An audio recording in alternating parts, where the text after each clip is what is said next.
नमस्कार, आप सभी दर्शकों का झीलों की इस नगरी उदयपुर में बहुत बहुत स्वागत है। और आप देख रहे हैं संसद टीवी का खास कार्यक्रम आपका संसदीय क्षेत्र।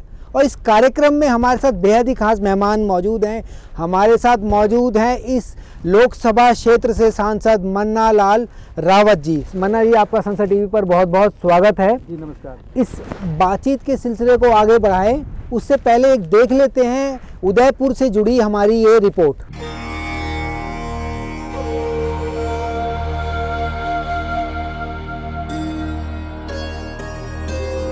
उदयपुर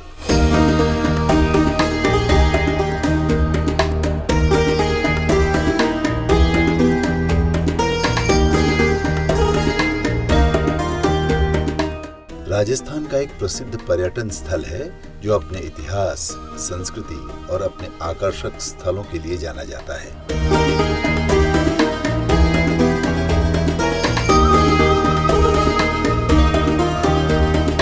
ये राजस्थान के 25 लोकसभा निर्वाचन क्षेत्र में से एक है।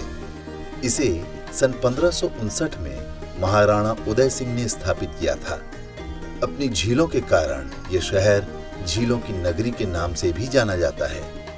उदयपुर लोकसभा क्षेत्र राजस्थान के दक्षिणी भाग में स्थित है, जो अपने प्राकृतिक सौंदर्य, ऐतिहासिक धरोहरों और जनजातीय आबादी के कारण विशिष्ट पहचान रखता है।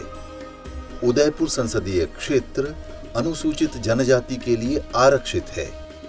उदयपुर, जो भारत में पर्यटन के लिए प्रसिद्ध है, उसके दूसरे पहलुओं को भी जानना जरूरी है।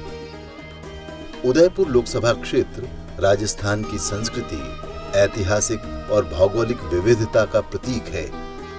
जहां एक ओर पर्यटन और संस्कृति इसकी शक्ति है, वहीं आदिवासी विकास, जल प्रबंधन और पर्यावरण संरक्षण इसकी सबसे बड़ी चुनौतियां भी हैं।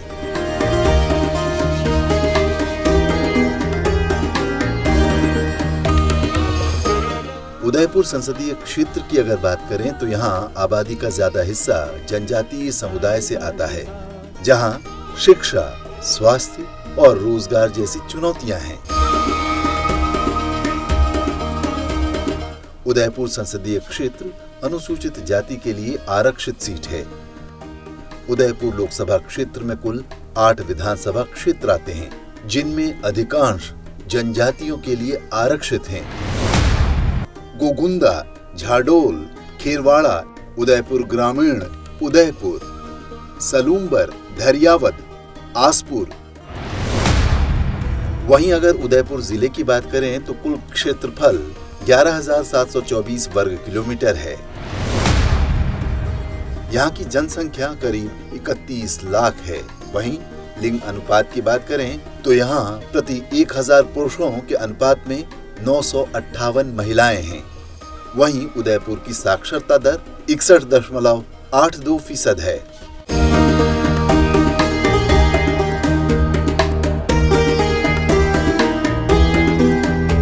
बात पर्यटन की करें तो उदयपुर जाना ही जाता है अपनी झीलों के लिए, लेकिन इसके अलावा भी उदयपुर खूबसूरत वादियों और नजारों से भरा पड़ा है।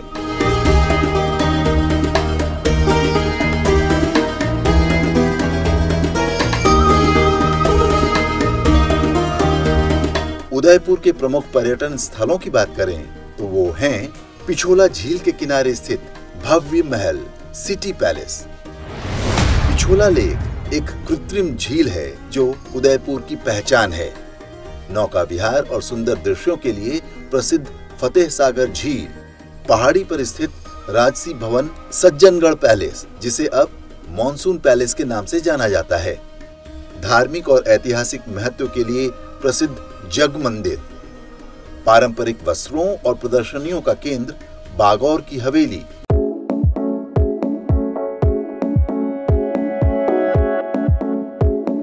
वहीं विंटेज कारों के शौकीनों के लिए यहाँ उदयपुर का विंटेज कार कलेक्शन है, जिसे vintage and classic car museum भी कहा जाता है।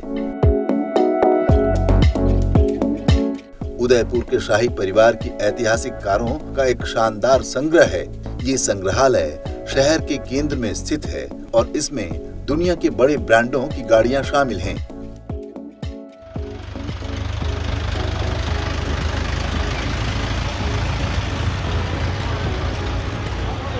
उदयपुर घूमने आने वाले सैलानियों के लिए यहाँ विशेष टूरिस्ट पुलिस की व्यवस्था है, जो हर प्रकार के पर्यटकों का ख्याल रखती है, ताकि राजस्थान की सभ्यता और संस्कृति से भी वो वाकिफ रहें। कोई समस्या दिक्कत हो, अगर कोई आपको ठगी या कमीशन के चक्कर में शॉपिंग के लिए ऐसा कोई परेशान तो नहीं कर रहा है? आपकी जैसी भी हेल्प है, कोई भी समस्या, कोई ठगी करता है या कोई आपको लगता है कि ऐसा करता हो कोई। आज उदयपुर सिटी घूमने का हम लोग निकले हैं। बहुत अच्छी सिटी है, साफ स्वच्छ सिटी है। क्योंकि हम ये गार्डन भी गए, गार्डन की व्यवस्था भी अच्छी है। हमें अभी दो ही झील गए हैं, पर बहुत अच्छा लगा और अच्छी साफ़ सफाई है यहाँ की। झीलों के बारे में तो हमें बहुत ही अच्छा लगा, बोटिंग वगैरह भी बहुत अच्छी थी। झीलों की नगरी है, यहाँ पर हम लोग सिटी पैलेस भी गए थे, सिटी पैलेस भी बहुत अच्छा लगा। एक म्यूजियम भी वहाँ पर हमें अच्छा लगा। यहाँ का फूड, यहाँ की क्लॉथिंग्स, यहाँ की शॉपिंग, सब कुछ बहुत बढ़िया है।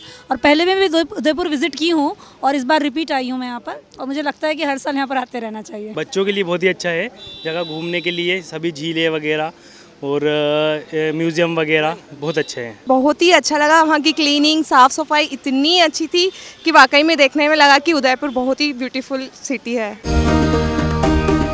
वहीं आदिवासी बहुल और पर्यटन का केंद्र होने की वजह से यहाँ की कानून व्यवस्था पहली प्राथमिकता रहती है।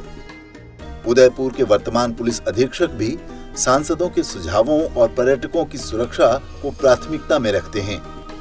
इंटरनेशनल मैप पे है उदयपुर, तो हम टूरिस्ट को किसी प्रकार की असुविधा नहीं हो, इस दृष्टि से टूरिस्ट के साथ कोई ठगी ना हो और टूरिस्ट को सभी प्रकार की सुरक्षा की भावना हो, उनके साथ उनको पूरा टूरिस्ट मैप से उनको परिचित कराया जाए। इसके लिए हमारा एक पर्यटन पुलिस स्टेशन है, जो लगातार जो टूरिस्ट स्पॉट्स हैं उनके पर हमारी टूरिस्ट आउटपोस्ट है। लगभग 18 घंटे उन पोस्ट पर हमारा जाब्ता डिप्लॉयड होता है और वो टूरिस्ट फैमिलियर बन करके और उनको ना केवल टूरिस्ट डेस्टिनेशंस के बारे में जानकारी देते हैं, वरन उनकी जो भी ज़रूरत है, कहाँ उन्हें ठहरना है, कहाँ वे जा कर के परचेजिंग करते हैं, उनके बारे में भी उन्हें बताया जाता है। उदयपुर दुनिया में अपनी प्राकृतिक सुंदरता, अरावली की पहाड़ियों और झीलों की वजह से दुनिया भर के पर्यटकों के लिए ही नहीं, बल्कि वेडिंग डेस्टिनेशन के रूप में भी ख्याति प्राप्त कर रहा है।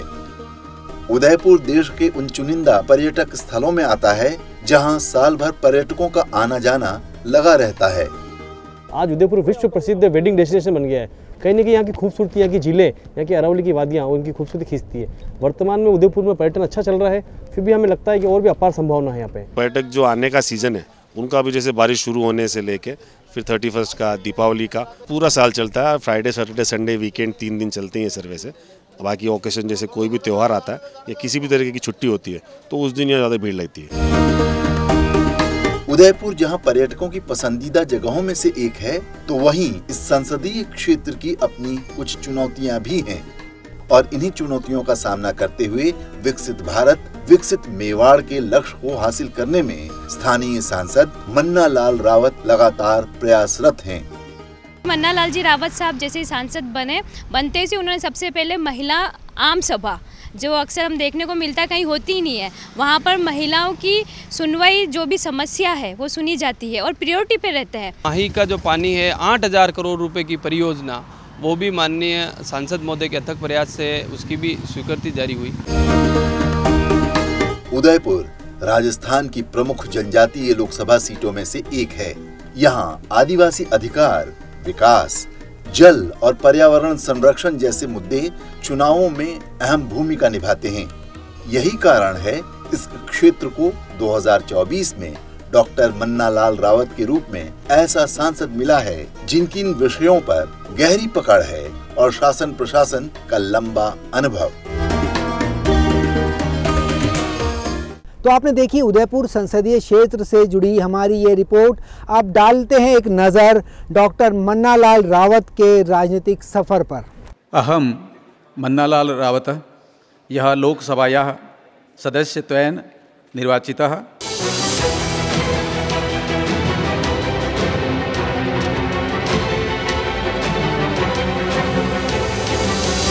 सरकारी सेवा से राजनीति तक का सफर तय करने वाले बीजेपी के डॉक्टर मन्ना लाल रावत ने लोकसभा 2024 के चुनाव में शानदार जीत दर्ज की।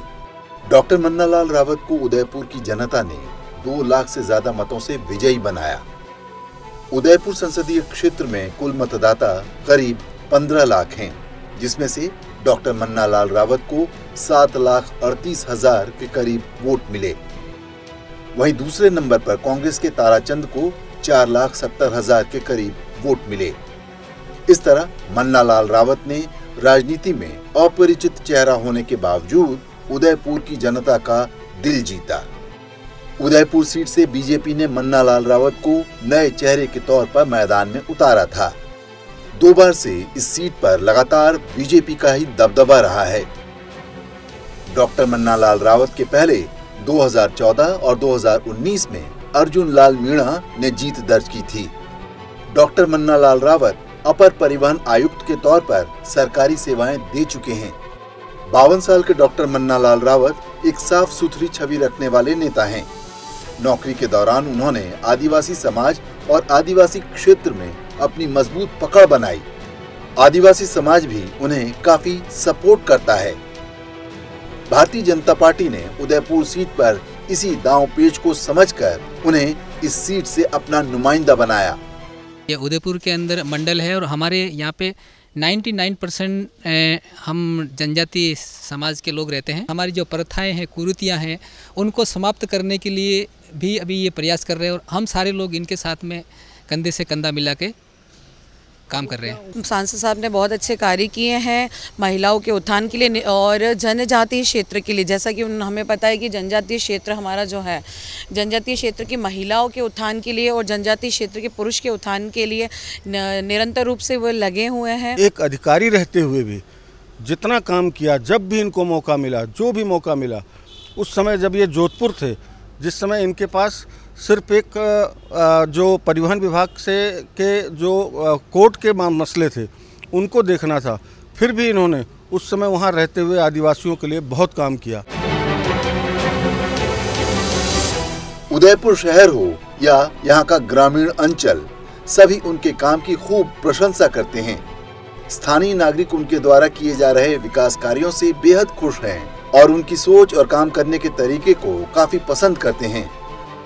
नेशनल हाईवे विभाग से करीबन 100 करोड़ रुपए की स्वीकृति कराकर पिंडवाड़ा आबू रोड हाईवे या खेरवाड़ा आबू रोड हाईवे पर जो कार्य सुधार का कार्य कराया है, बहुत ही अच्छा कार्य है। बहुत सारे काम उन्होंने अभी तक किए हैं जो कि हमें पटल पर दिखते भी हैं कि जो आदिवासी समाज है उसके लिए जिस तरीके से उन्होंने उत्थान के लिए कार्य किया है और वह आगे भी हर चीज़ को कर रहे हैं।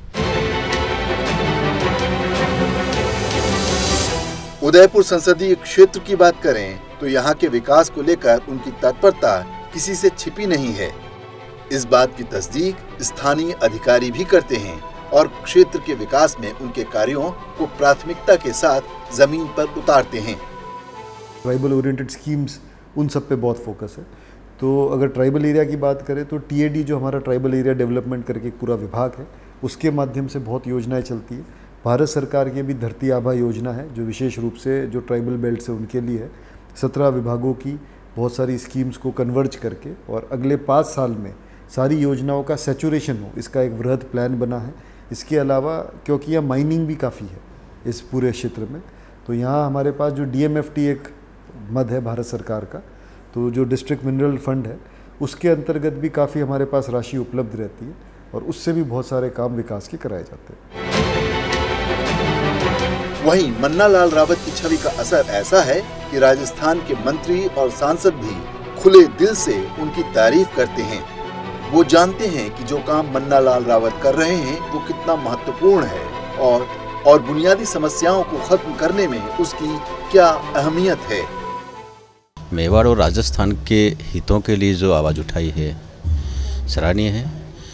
हर समय सक्रिय रहते हैं और मेवाड़ के विकास के लिए काफ़ी मुद्दों को इन्होंने उठाया है, चाहे ट्राइबल को लेकर के हो, अन्य क्षेत्र को लेकर के हो। समय समय पर इन्होंने हर प्रकार से विषय उठा करके और उस पटल पर रखने का काम किया है। मन्नालाल रावत जी माननीय सांसद उदयपुर बहुमुखी प्रतिभा के धनी हैं, बहुत मेहनतकश हैं और लिखने और पढ़ने का उनका ज़बरदस्त अभ्यास है। उदयपुर को, ट्राइबल बेल्ट को जैसे मुखर, समझदार, संजीदा सांसद की आवश्यकता थी वो मिला है। और उनका अपना एक विकास का विजन है, एक लंबा सार्वजनिक सेवा का, राजकीय सेवा का अवसर उनके पास है। उन्होंने 1 साल में संसद में अपनी अलग से छवि कायम की है। मन्नालाल रावत ने मोहनलाल सुखाड़िया विश्वविद्यालय उदयपुर से 1996 में लोक प्रशासन में एमए की डिग्री हासिल की। साथ ही मोहनलाल सुखाड़िया विश्वविद्यालय उदयपुर से ही उन्होंने 2014 में पीएचडी की। शुरू से पढ़ने के शौकीन रहे मन्नालाल रावत उन गिने चुने सांसदों में शुमार होते हैं जो विषयों को उठाने से पहले उसकी गहन पड़ताल करते हैं। वो जब दिल्ली में रहते हैं तो अपना ज्यादा समय संसद की लाइब्रेरी में बिताते हैं, जहां वो अपने क्षेत्र के बेहतर विकास को लेकर संसद में उठाए जाने वाले मुद्दों पर शोध करते हैं, ताकि बेहतर तैयारी के साथ लोकसभा में विषयों को उठा सकें। जो अभ्यारण्य क्षेत्र है, चाहे फुलवारी की नाल हो, चाहे सज्जनगढ़ हो, चाहे जयसमंद हो, केरला की नाल हो या सीतामाता हो, उन अभ्यारण्यों में आग लगी हुई है। लोकल कम्युनिटी है, उसको वहां जो घास है उसको काट कर बाहर ले जाने की व्यवस्था, अनुमति देनी चाहिए। दूसरा, वहां पानी की व्यवस्था होनी चाहिए। बीते 1 साल में संसद में क्षेत्र के विकास को लेकर लगातार सक्रिय रहे। उन्होंने क्षेत्र के बहुमुखी विकास को लेकर कई परियोजना और केंद्र की योजनाओं को जमीन पर तेजी से उतारने का काम किया और विकसित मेवाड़ के अपने लक्ष्य को हासिल करने के लिए उन्होंने अपने 1 साल का लेखा जोखा पेश किया। एक ही शब्द ध्यान आता है, माननीय अटल बिहारी वाजपेयी साहब की एक कविता है, उसका एक पद है, हार नहीं मानूंगा, रार नहीं ठानूंगा, काल के कपाल पर लिखता मिटाता हूँ, गीत नया गाता हूँ। उनकी दिनचर्या की शुरुआत सुबह लोगों से मिलने के साथ होती है। उनकी समस्याओं को सुनना और समझकर उस पर परिपक्वता से काम करना उनकी प्राथमिकता रहती है।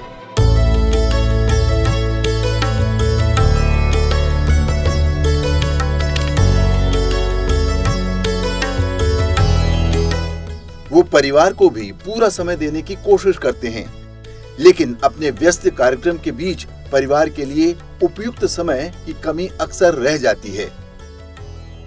पर संसद टीवी के विशेष आग्रह पर उन्होंने परिवार संग समय निकालकर करणी माता मंदिर के दर्शन किए।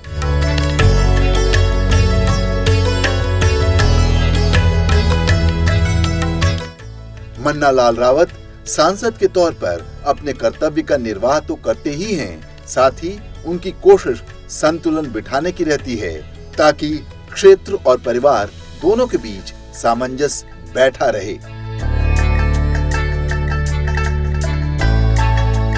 गवर्नमेंट जॉब में थे तो 27 साल की जॉब हो चुकी थी और हम लोग अधिकतर साहब बाहर ही रहते थे, हम लोग यहीं रहते थे क्योंकि जॉइंट फैमिली रहती थी तो हम लोग का वहाँ जाना बड़ा मुश्किल था, तो हम सैटरडे संडे साहब को आते थे। अब हमें राजनीति के आने के बाद ये एक तरह से देखा जाए तो हमें बच्चों के लिए बढ़िया लगा कि कम से कम देर से आए सही, लेकिन हर रोज़ पापा से मिल तो लेते हैं हम, इसलिए समाज की सेवा भी हो रही है, लोगों के साथ मुलाकात हो रही है, तो आना जाना ये हमें अच्छा ही लग रहा है क्योंकि शुरू से इनकी रुचि भी थी कि समाज में कुछ करूँ। पापा जब नौकरी में थे तब इतना टाइम हमें नहीं दे पाते थे, सैटरडे संडे आते थे और सिर्फ इतना ही टाइम देते थे, सैटरडे संडे वीकेंड्स हम साथ में बिताते थे। बट अब जैसे ही पापा को टाइम मिलता है तो सुबह या शाम को, दिन में और रात को तो घर पे ही रहते हैं, तो मिलना होता रहता है। फैमिली में कोऑर्डिनेशन अब थोड़ा ज़्यादा है, टाइम एक दूसरे के साथ स्पेंड करने मिलता है तो एक दूसरे को ज़्यादा अच्छे से जान पा रहे हैं और हमें इमोशनल सपोर्ट भी मिलता रहता है, स्टडीज़ के साथ हेल्प हो जाती है। पापा बिजी रहते थे, मतलब कहीं भी पोस्टिंग होती थी तो ज़्यादा टाइम नहीं मिल पाता था, वीकडेज़ में मतलब वीकडेज़ में नहीं मिल पाते थे और रात को ही आते थे तो वही सैटरडे संडे को ही घर पे आते थे। पढ़ाई में ज़्यादा टाइम नहीं मिल पाता था, पर अब ऐसा हो रहा है वीकडेज़ में भी टाइम मिल रहा है, पढ़ाई में हेल्प भी हो रही है और अब लोगों के बीच में भी रह रहे हैं। डॉक्टर मन्नालाल रावत देश के उन चुनिंदा सांसदों में से एक हैं जिनका लोगों के लिए संघर्ष राजनीति में पदार्पण से पहले से जारी है। अब बस उदयपुर को विकसित बनाने के अपने लक्ष्य को हासिल करने के लिए उन्हें एक रास्ता मिल गया है, जिस पर चलकर विकसित राष्ट्र और विकसित मेवाड़ का संकल्प उन्हें पूरा करना है।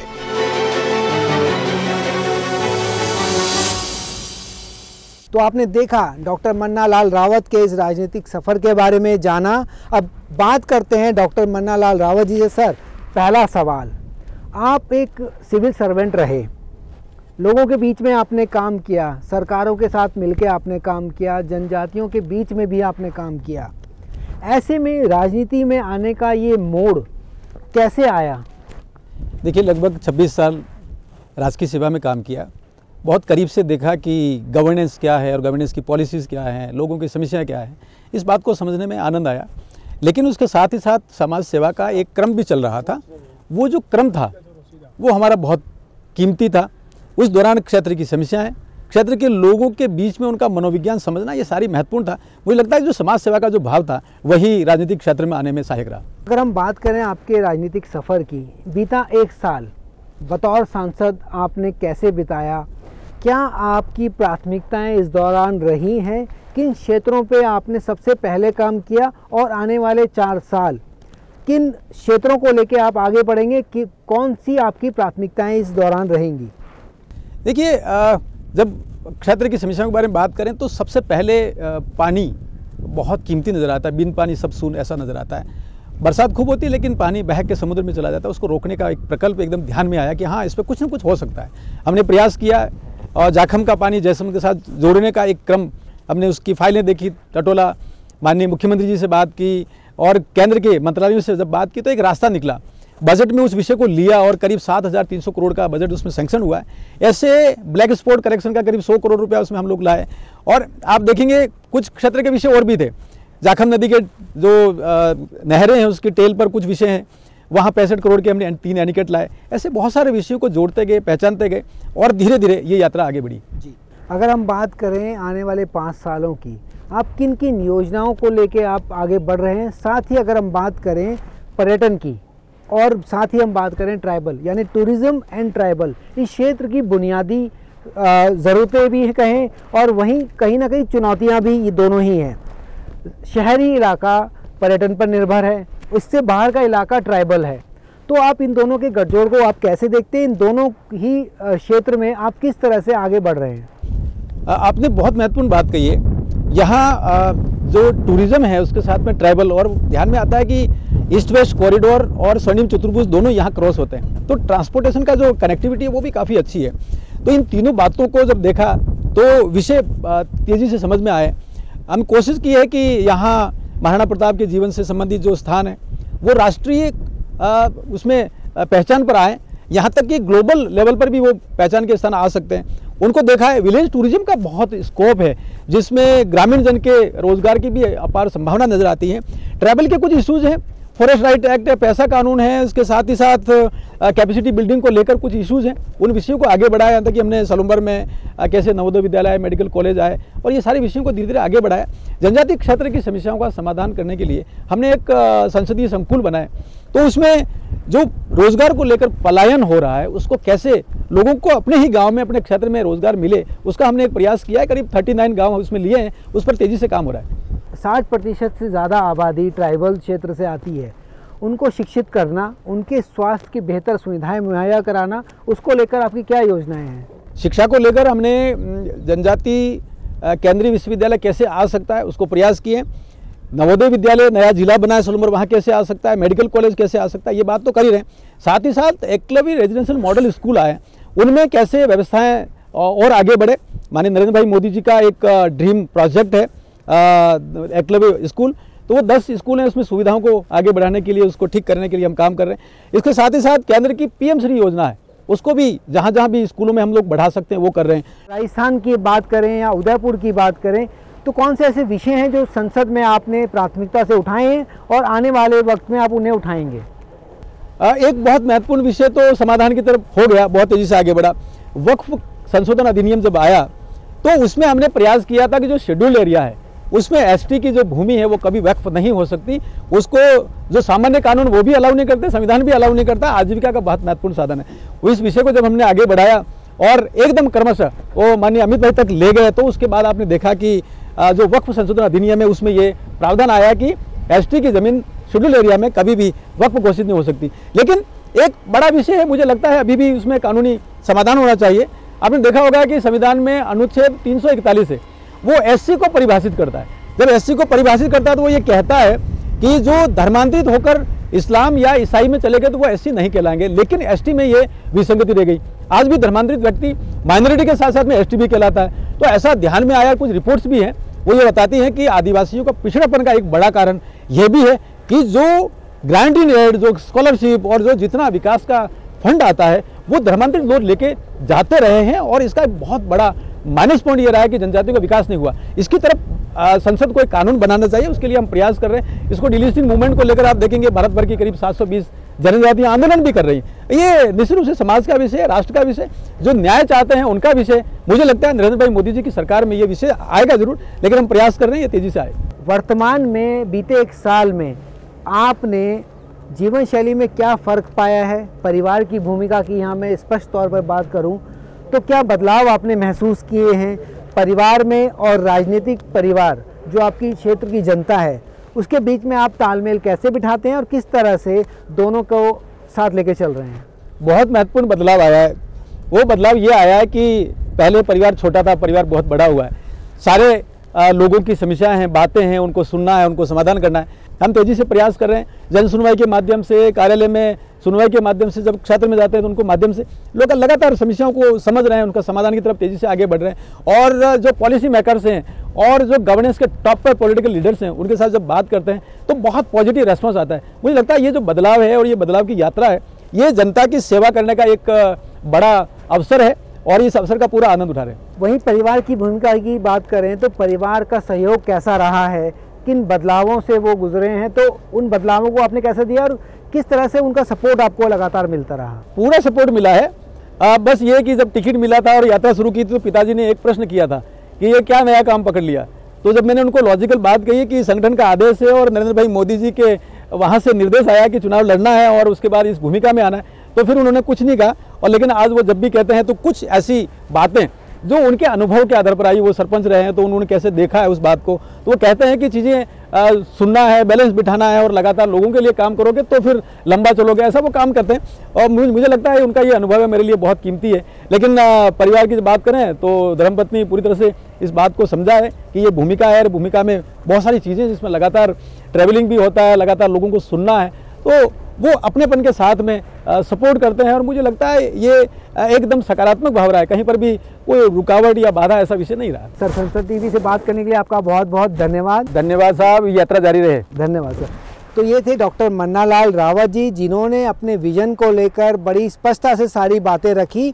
अभी हम मौजूद हैं उदयपुर की पिछोरा लेक से।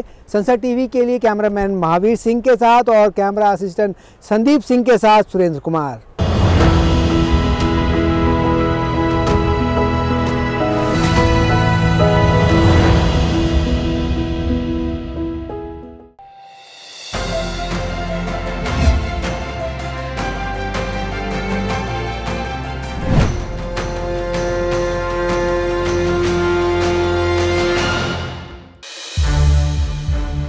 संसद टीवी के और भी प्रोग्राम्स देखने के लिए सब्सक्राइब करें हमारा YouTube चैनल और हाँ, इन्हें लाइक और शेयर करना ना भूलें।